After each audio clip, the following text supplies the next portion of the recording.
Actually, yung resurrection, pinakamadali na i-preach kasi lantaran sa Bible. Madali. Tapos, hindi siya komplikado. Kitang-kita, hindi mo na kailangan ng malalim na interpretasyon. Alam niyo ba? Hindi na kailangan. Mamaya, nasa tatlong level yan, no? Na pag sinabing resurrection. So, nahihirapan ako mag-preach ng resurrection tulad ngayon is that dahil mula 2019 hanggang 2024, ako ang nagpipreach ng resurrection. Nakita ko, mula 2019 hanggang 2024, ako ang nagpipreach ng resurrection. So 6 years? Sa tingin mo, saan kaya angulo ako titingin para i-share? Nahihirapan ako, kaya parang Christmas din yan. Tuwing Christmas, ako din nagpipreach. So, dahil daw nahihirapan ko, kasi hindi ko alam paano. No? Saan ako magfo-focus? Kasi ang resurrection, nakafocus lang talaga sa tatlong major purpose. At wala na. Doon lang talaga. Mamaya pakita natin. So, titingin tayo sa ibang mga lens na hindi natin dapat mawala yung original intention ng message ng resurrection. Kaya request ko next year, sana iba naman. Iba naman. But praise the Lord sapagkat ang kagandahan ng kanyang salita, ito ay buhay. Kung comics lang, isang pasada lang, hindi mo na alam kung paano mo pa makukuha ng ibang lessons. Pero ang Bible, makikita natin buhay. Libo-libong taon, hanggang ngayon, very relevant pa rin yung mensahe niya. Hindi nagbabago. Makikita rin, nangungusap pa rin siya sa atin lang salita ng Panginoon, kahit same text. Kahit major purpose ng content ng text ay isa lang, pero makikita mo, nangungusap pa rin yung salita ng Panginoon sa atin. Amen? Ang message natin sa pagkaalam ko, last series na ito, no? Sa Deeper. Ang ating message sa ating last series ng Deeper is that deeper in the gospel. Deeper in the gospel. Why Christ's resurrection matter to us? Now, matanong ko nga kayo. Parating yung sinasabi, kailangan mag-preach tayo ng gospel. Kailan i-share natin yung gospel. Kailangan yung gospel. Gospel. Pagkatapos ng preach, kailangan merong gospel. Now, ang tanungin kita nga, ano ba talaga ang ibig sabihin ng gospel? Pastor, yung gospel is good news. Tinanslate mo lang. Pero ano ba ang ibig sabihin talaga ng gospel? Ano ba ang message ng gospel? Nakakalungkot po mga kapatid. Marami sa churches ngayon, maraming mga individual Christian ngayon, nagpipreach daw ng gospel, pero hindi talaga gospel. Part lang ng gospel, pero hindi talaga totoo na hit yung gospel. Tanggapin mo si Jesus Christ, mawala ang lahat ng problema mo. Tanggapin mo si Jesus Christ, layas mga demonyo, maging maayos ang inyong relationship, yayaman kayo, and everything. Good news din yun. Pero yun ba ang gospel? Pag tanggapin mo si Jesus Christ, lalago ka, maging magaling ka, gagamitin ka ng Panginoon. Mightily. Yan ba ang gospel? Part lang yan ng gospel. Ano ba talaga ang gospel? What is the good news? Nasisiguro ko sa inyo, nakakasiguro ako, kahit parati nating nakarinig yung salitang gospel, karamihan sa atin, hindi talaga na-preach yung complete gospel. Okay? No. Ano ba talaga, saan ba makikita, pastor, yung text na gospel? 1 Corinthians chapter 15, verse 1 to 4. Lahat tayo tatayo, please. Basahin natin. Ready, say!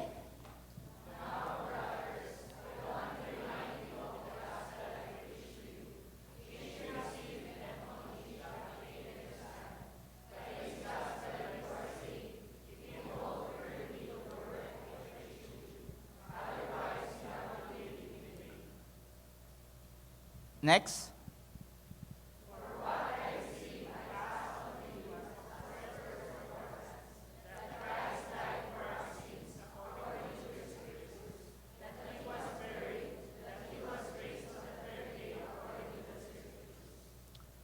Amen. Lord, thank you.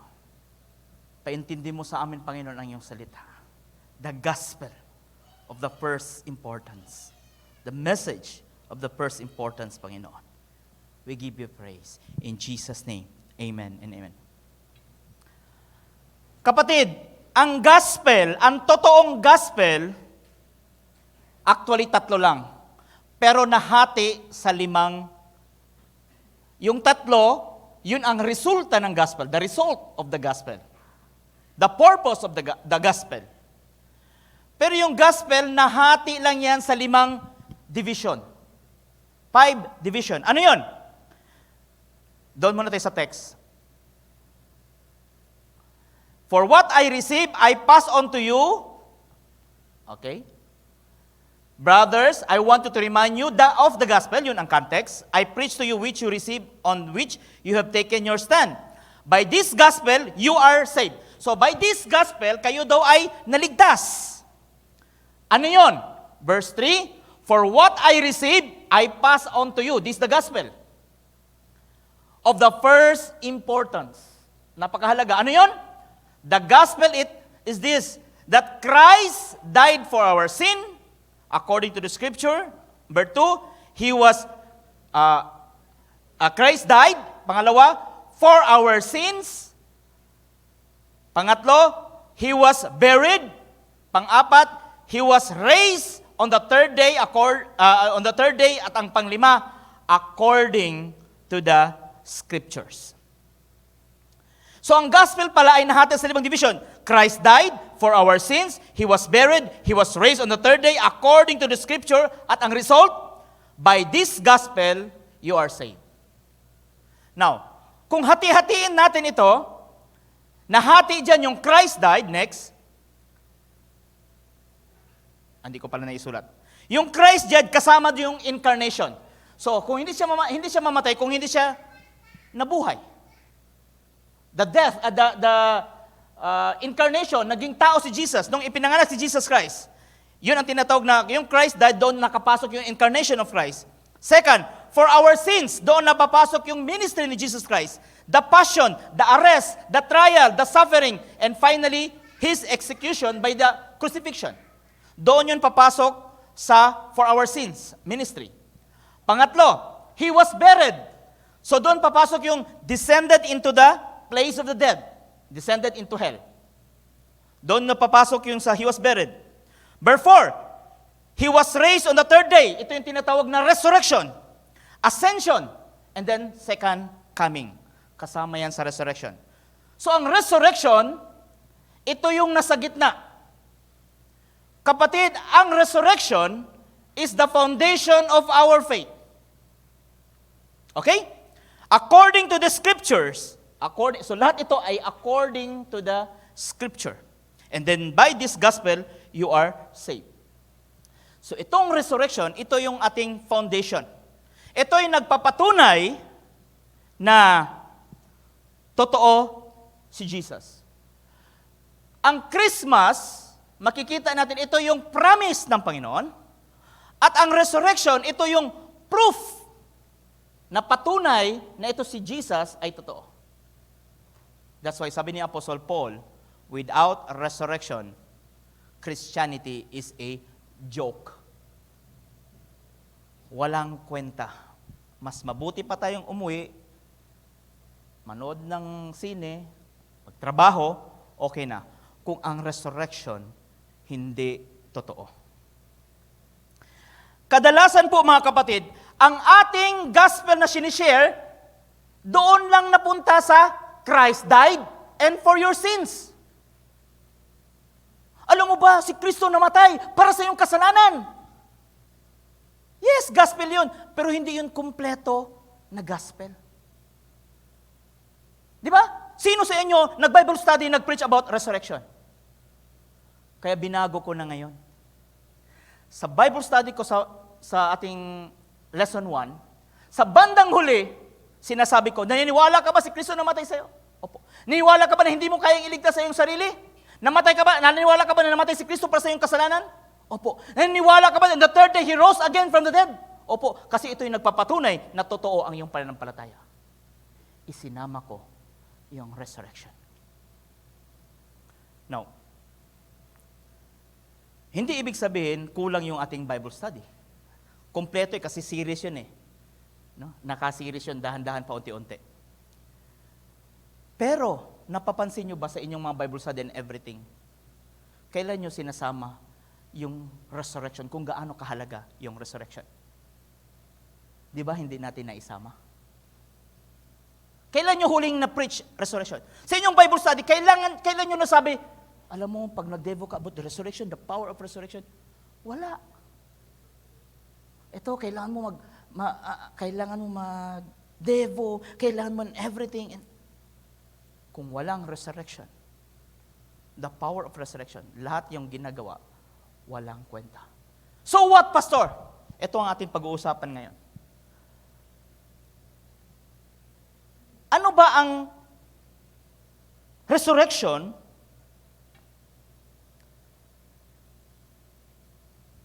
Paano ba ako, naniniwala na ako resurrection, ang gospel is, the gospel is the good news of salvation. So what? Lalago ba ako dyan? Kung ipipreach ko ang resurrection? Kung pag-aralan ko ang resurrection? Yayaman ba ako dyan? Magagamit ba ako mightily? Meron bang pagbabago dyan? Meron pa bang bago? Kaya nga once a year lang tayo mag-preach about resurrection kasi walang bago. Akala mo lang yun, pero hindi. Ito ang pag-uusapan natin. Hindi na natin patagalin. First, Christ's resurrection authenticates our statement of faith. Anong authenticate? Ang pagmuling pagkabuhay ni Hesukristo, nagpapatoo, nagpapa-genuine, nagsasabi na ang ating statement of faith, yung ating paniniwala, ay totoo, hindi bogus. 1 Corinthians 15, 3-4, for what I received, I passed on to you in the first important, that Christ died for our sins according to the Scriptures. And verse 4, according to the Scriptures. Our statement of faith ay naka-anchor sa according to the Scriptures. Hindi tayo according sa mga Poncio Pilato or according sa mga tinatawag na yung rinig-dirinig lang natin. Ang ating paniniwala based according to the Scriptures. So, ang muling pagkabuhay ni Kristo, nagpatotoo na totoo yung ating statement of faith. Ano ba yung statement of faith?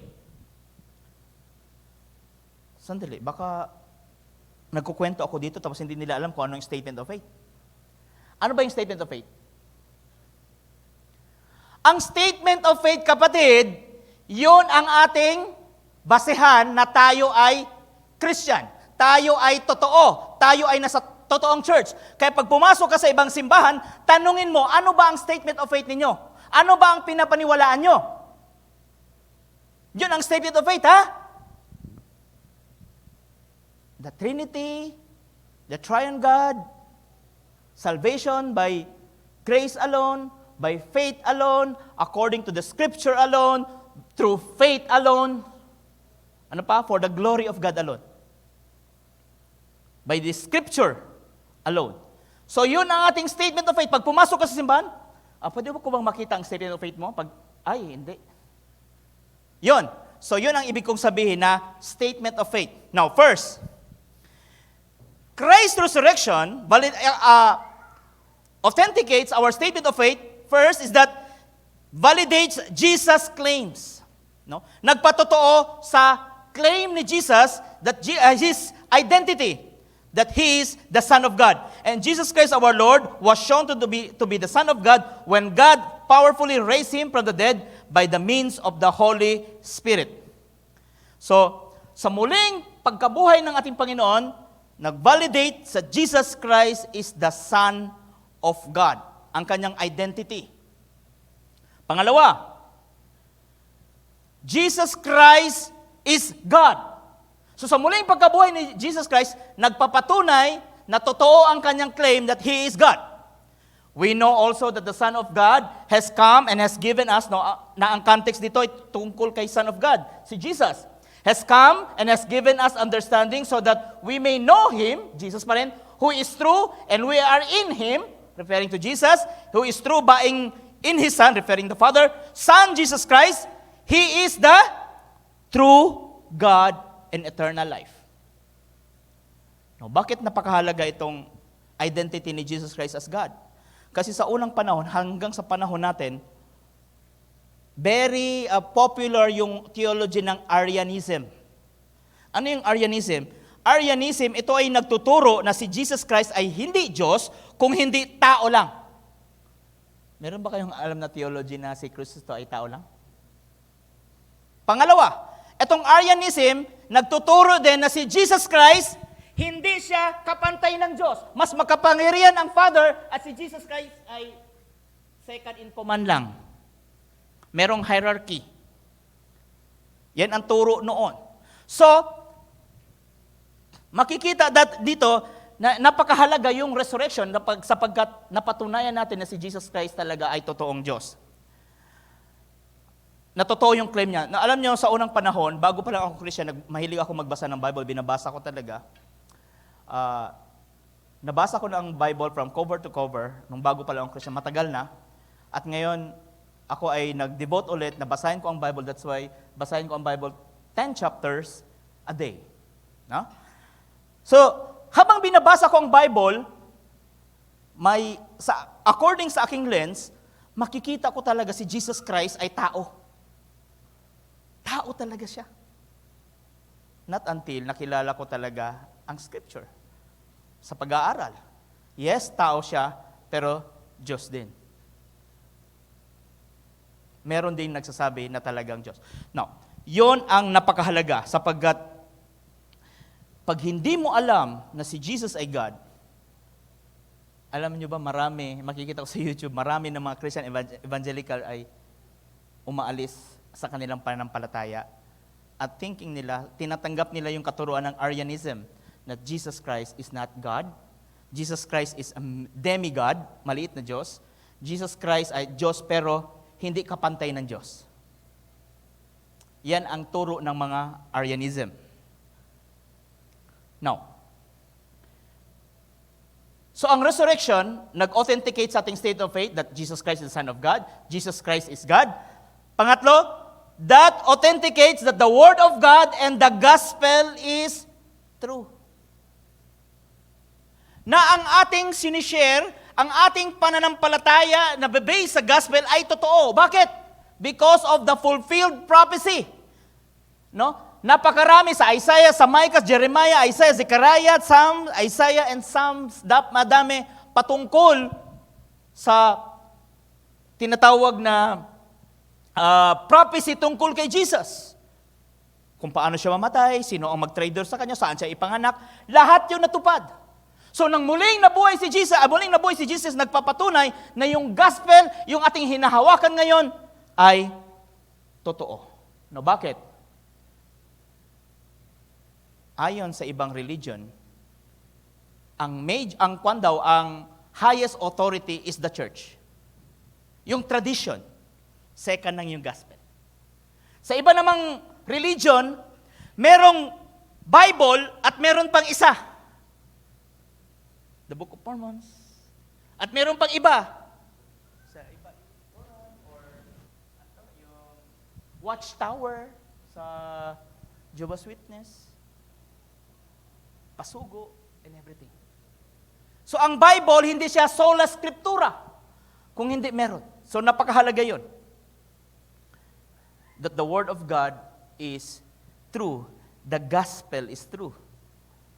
That God the Father has accepted Christ's sacrifice for our sins, but also for us to whom God credit righteousness for us who believe in Him, who raised Jesus our Lord from the dead. He was delivered over to the death for our sins and was raised to life for our justification.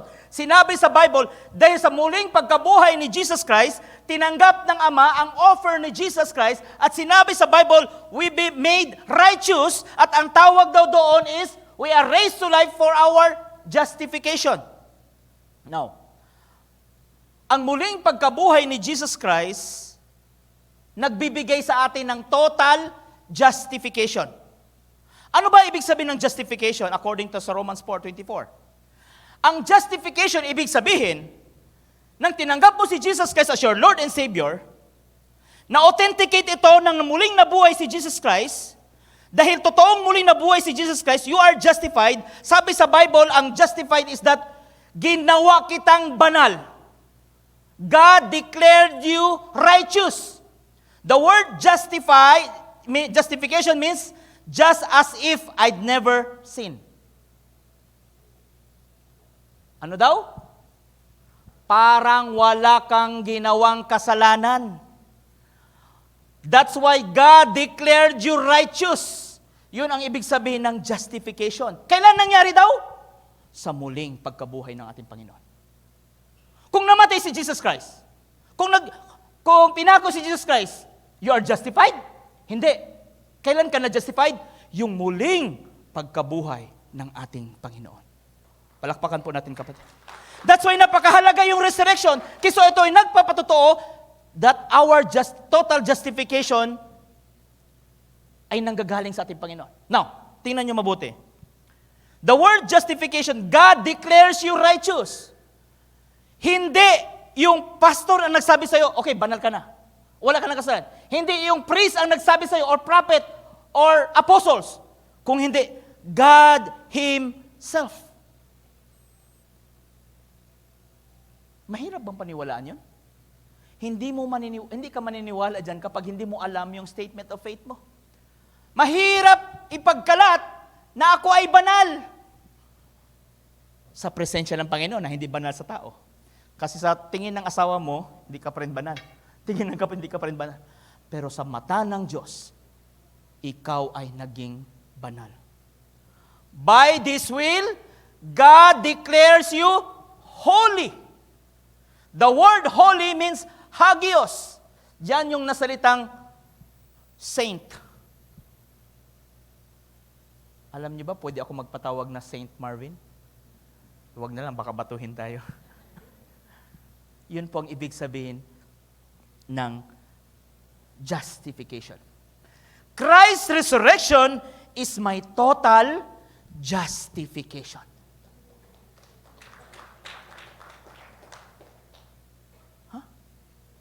Ang totoong kaligtasan mula nang na-resurrect si Jesus Christ, total justification, walang pagdududa.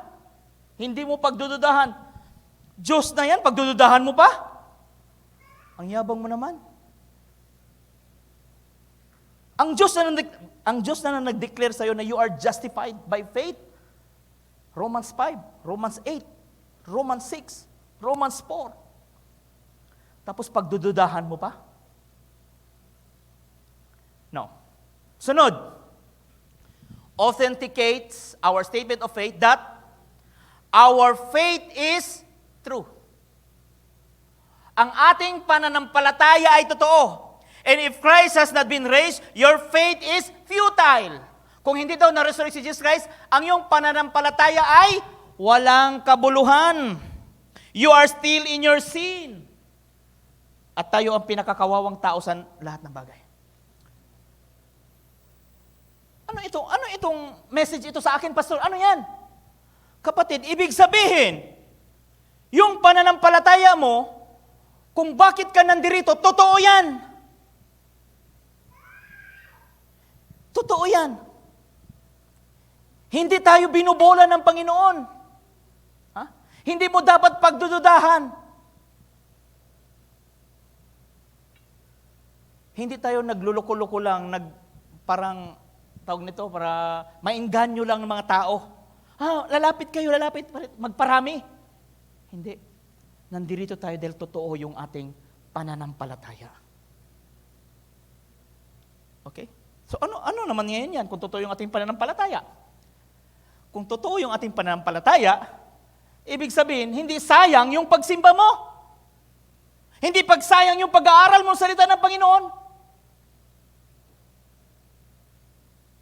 At hindi ko na isulat dyan, ang panglima, ang pang-apat, is that because of this, our labor in the Lord is not in vain. Sa verse 58, sa chapter 15, therefore, my dear brothers and sisters, stand firm, let nothing move you. Always give yourself fully to the work of the Lord, because you know that your labor in the Lord is not in vain. Ibig sabihin, dahil sa resurrection ng ating Panginoon, dahil totoo yung ating pananampalataya, ang iyong pagpapagal sa Panginoon, ang iyong paghihirap sa Panginoon, ang iyong pagbabible study, ang iyong pagsisimba, ang iyong paggagastos, ang iyong pagbibigay, ay hindi yan useless.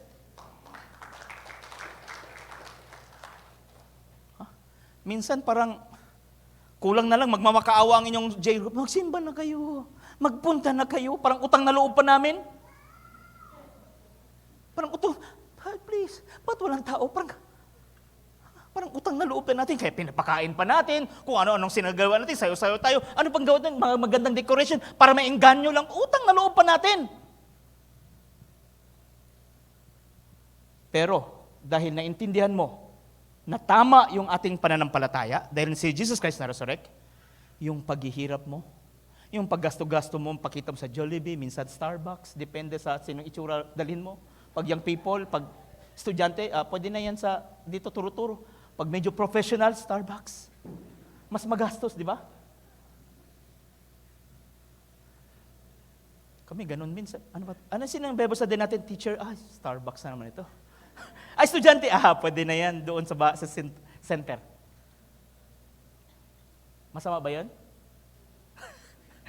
Nagdedepende na. Kaya sabi ni Apostle Paul, kung mga slaves, magpa-slaves din ako. Pag Romans, magpa-Romans din ako. Okay? Baka estudyante kasi baka masanay mag-Starbucks. Di ba dumating sa punto ng inyong buhay, parang pagod ka? Wala ng tulog. Grabe yung pagdedevo, nag-prayer and fasting, parang walang nangyayari, iiyak-iyak na, hindi na alam kung anong gagawin. The Word of God says, therefore, bakit daw therefore? Dahil na-resurrect si Jesus, na-preach ito ni Pastor Dada.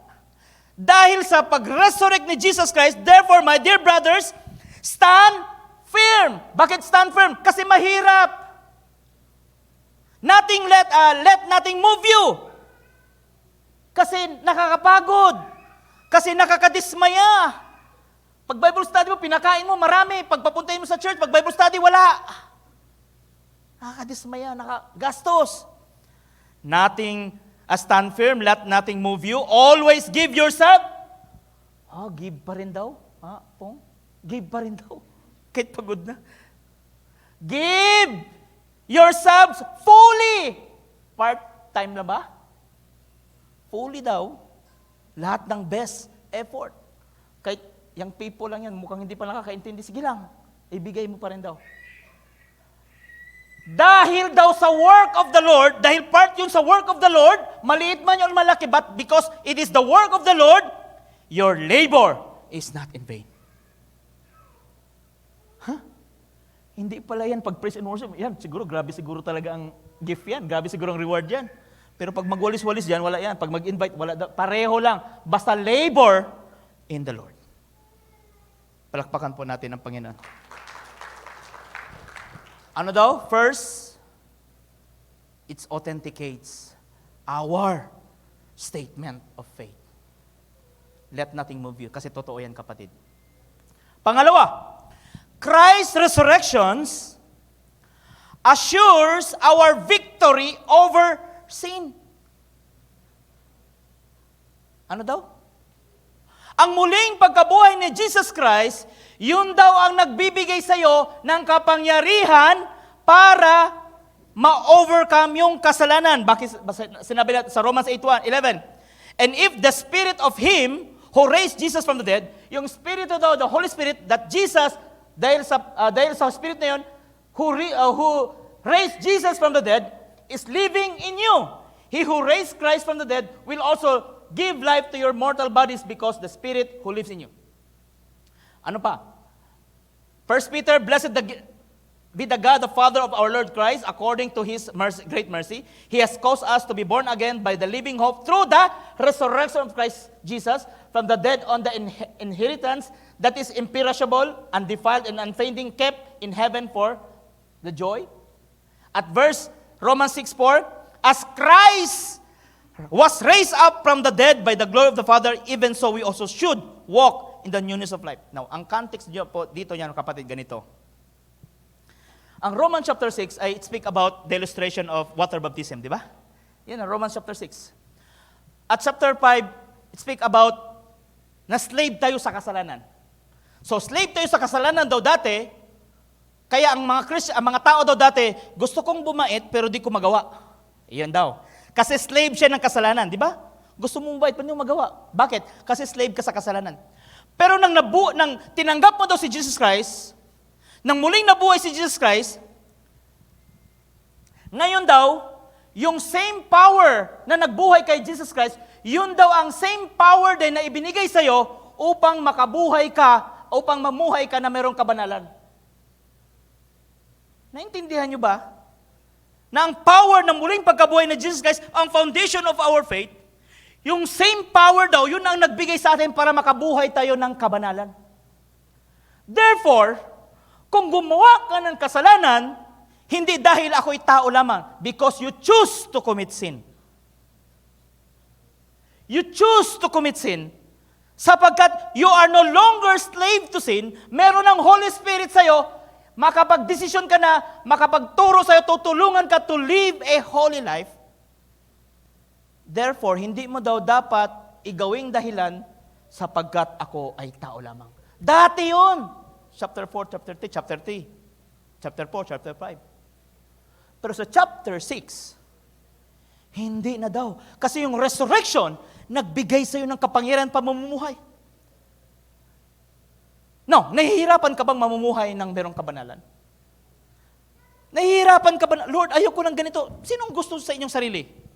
Di ba hindi nyo gusto? Ako nga, hindi ko gusto sarili ko eh. Kasi meron akong something na hindi natin gusto.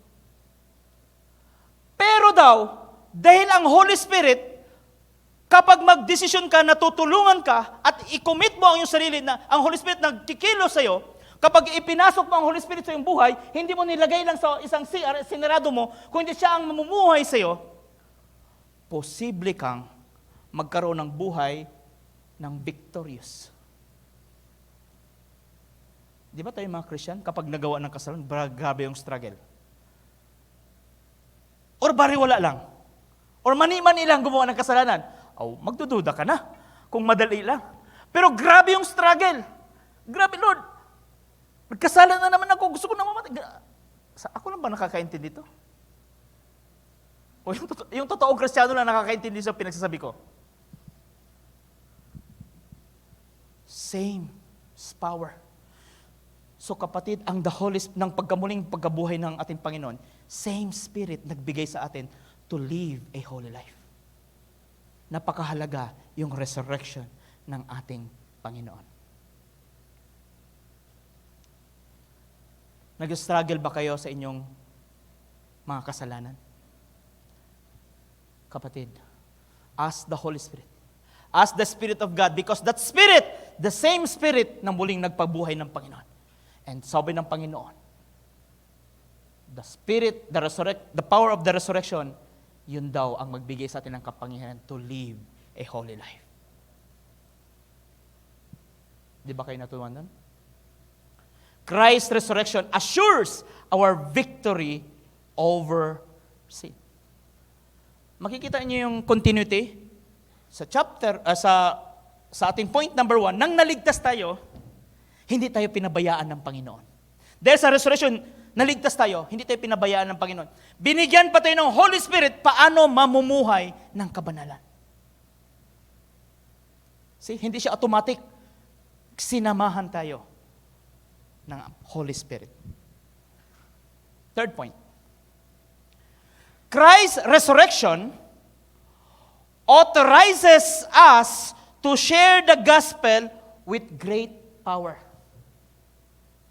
Sa muling pagkabuhay ng ating Panginoon, nagbigay sa atin ng authority to share the gospel, not only to share the gospel, with authority, with great power. Now, but if we preach Christ, verse 12 to 15, sabi doon, been raised from the dead, now, how can you say that there is no resurrection? If there is no resurrection of the dead, then not even Christ has been raised. Verse 14, and if Christ has not been raised, our preaching is useless. And so is your faith. If Christ is din daw na-resurrect, yung preaching daw natin ay useless.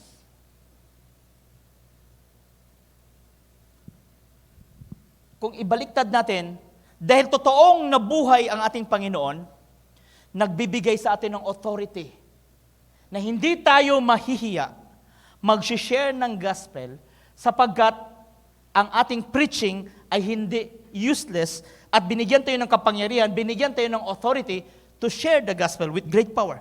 Acts chapter 4 verse 33.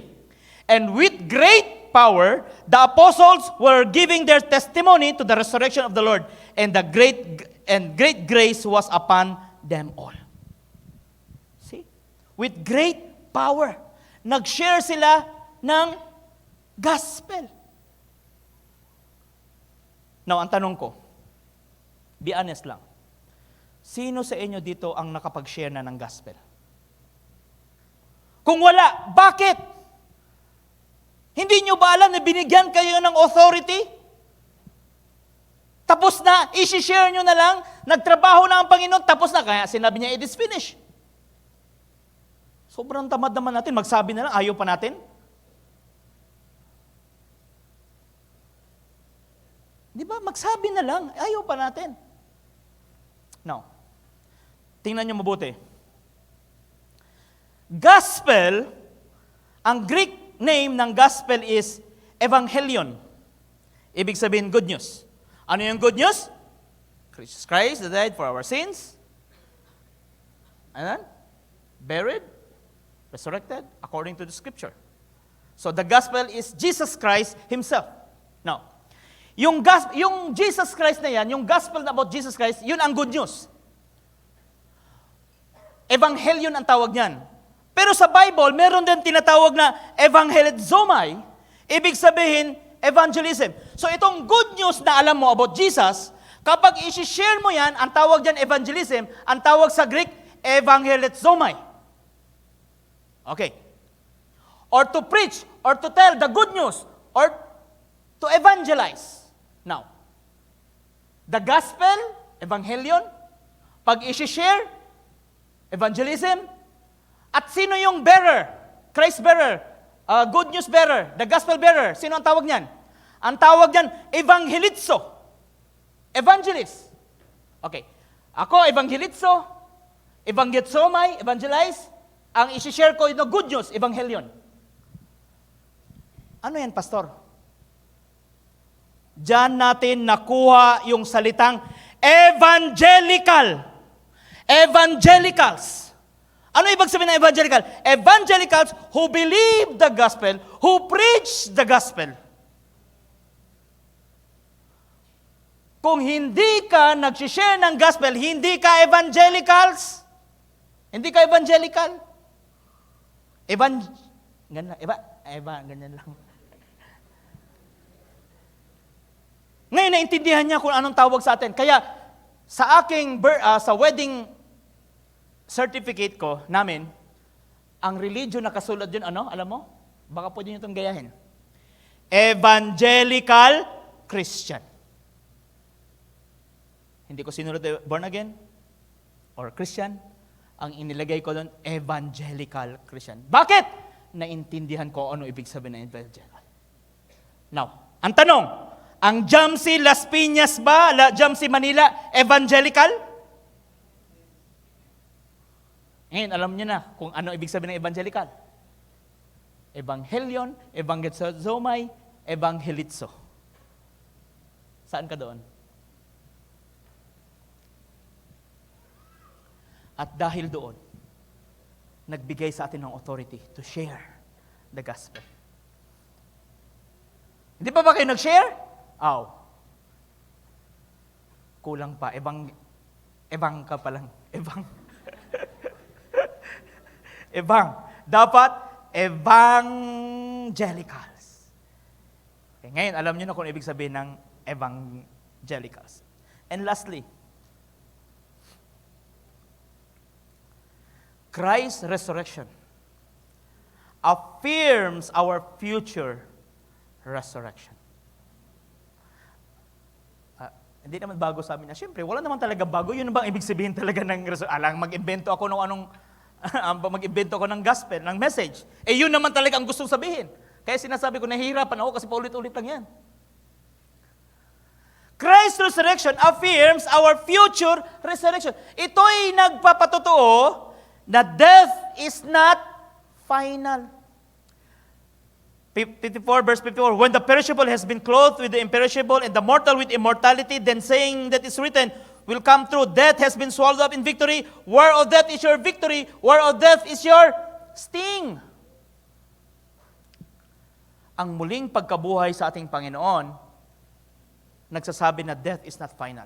It assures our future resurrection. Now, bakit yan importante, Pastor?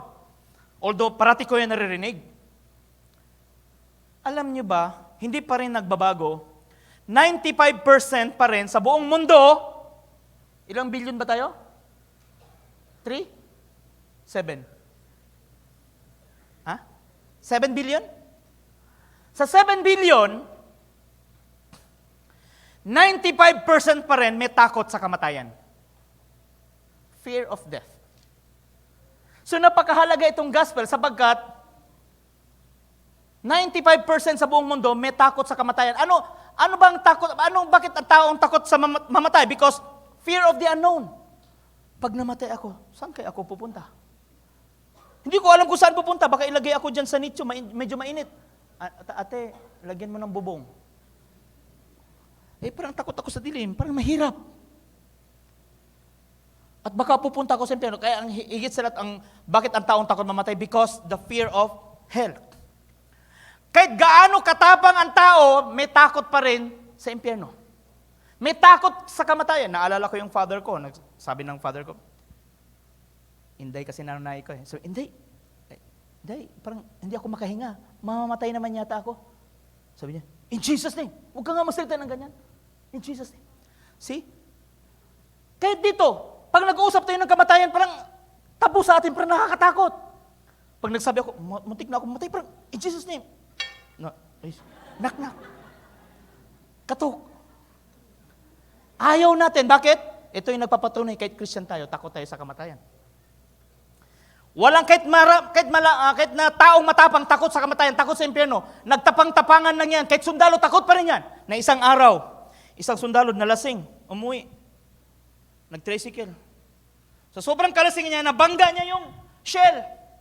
Bang! Paggising niya, yung shell, natanggal yung S. Umiilaw-ilaw pa. Lord, ayoko na dito sa impyerno. Umaapoy-apoy pa. See? Kahit sundalo yun, matapang-tapangan, pero takot din pala sa impyerno. Buti na lang, shell lang yun. Binangga, natanggal yung letter S. Nagpapatunay lang, takot ang tao sa impyerno. Takot sa kamatayan. But death is not final kapag si Jesus ay na-resurrect. No.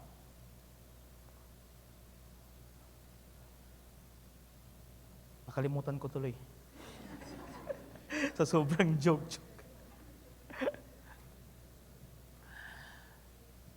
Kapatid,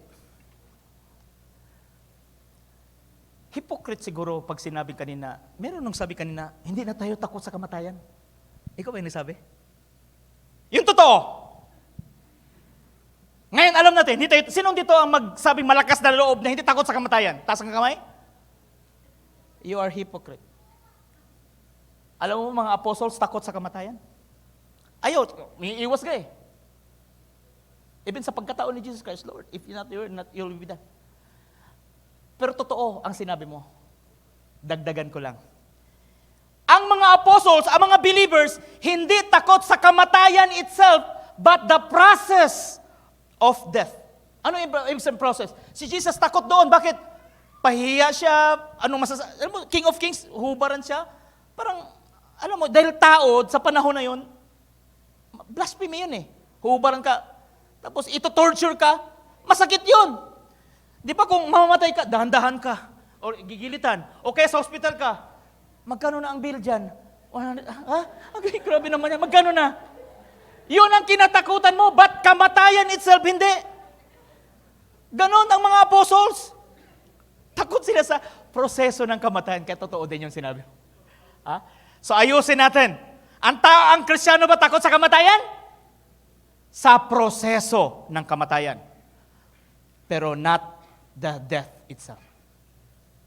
Kaya sabi ko, kung nangihingalo na ako, pwede ba takpan mo na ang ilong ko? Okay, ganun na lang.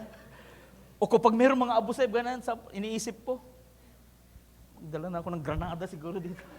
Kasi ito torture, napahirap yung torture. Yung proseso, ito torture ka. Mabuti na lang, boom, kaagad. O kaya hindi ka na magising. Yun ang ibig kong sabihin. Ang totoong Christian, naniniwala sa salvation.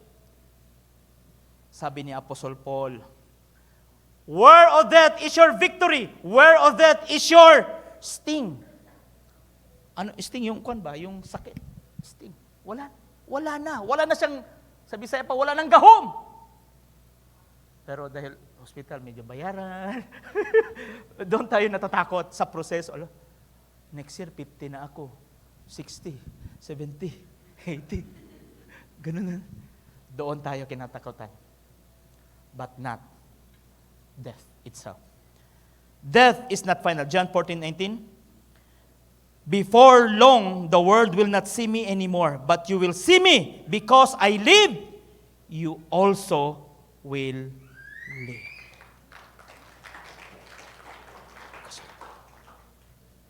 Ngayon, takot pa ba kayo mamatay? Not until hindi mo natanggap ang katotohanan. That you are fully, totally justified. Now, ito na ang last. In theology, Christ's resurrection ay tatlo lang talaga. Yan lang talaga ang buod, ang content, ang result ng salvation, ng resurrection. Because Christ Christ's resurrection is our total justification. Pinawalang sala, we made righteous before God. Totoo yun, period. Langit ka na, diretso, kandado, itapon sa ilog.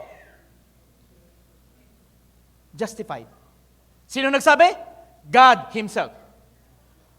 Now, Christ's resurrection is also our present sanctification. Kanina, justified ka na. Past, future, present. Pero dahil nandito pa tayo, present sanctification, itong nagbibigay sa atin ng kapangyarihan to live a holy life set apart from glory to glory. We become like Christ. And Christ's resurrection, it's our future glorification. Ano ibig sabihin ng glorification? Glorified body. Muling pagkabuhay, glorified. Actually, yan lang talaga ang message ng gospel. Yan lang talaga ang message ng resurrection. Pero, yung justification yan, 10 taon mo niya i-preach yan. Yung sanctification, 10 taon din. Yung glorification, 10 taon din. Sa isang verse lang. Maraming verses. Pero doon lang po, umiikot-ikot ang resurrection. Ngayon, naging makabuluhan ba yung resurrection? Kung Christmas ang pinagse-celebrate talaga natin, dapat mas i-celebrate natin yung resurrection. Alam nyo ba sa Scandinavian country, meron silang celebration. Mas marami pa, mas matagal pa kaysa sa Christmas. Because resurrection, nagpatotoo, nagbabalidate na totoo yung in the past at totoo yung coming future. Ang resurrection, ang nagbabalidate sa lahat. To God be the glory.